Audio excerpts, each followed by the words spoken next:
әрбір қыздың анасынан естігісі келетін сөздері. Қызым, сен қазір нәзік кезеңге қадам бастың. Бұл жыныстық жетілу уақыты. Бойың өсіп, мінезің мен қалауларың өзгеріп, жүрегің басқаша соғып тұр.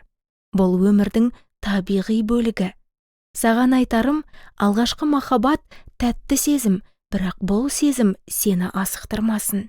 Жігітпен жүруді сән көріп, ар намысыңа қиянат жасама. Өзіңді сақта, сыйла, бағала. Сенің абыройың тәніңнің ғана емес, жаныңның да тазалығы. Біле жүр, жүрегіңе ауыр ой түссе, біреуге сенімсіз болсаң, ең алдымен маған кел. Мен сені ешқашан сөкпеймін. Сенің қателігіңді емес, жаныңды көремін. Сенің сырың менің құпиям. Қандай мәселе болса да, мен жаныңнан табыламын.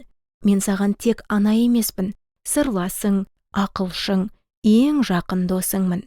Өйткені мен сені жүрегіммен сеземін.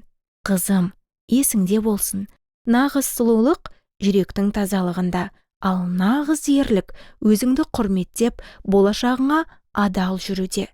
Сен менің мақтанышымсың, аманатымсың. Мен әрқашан сенің жаныңдамын және сені қатты жақсы көремін.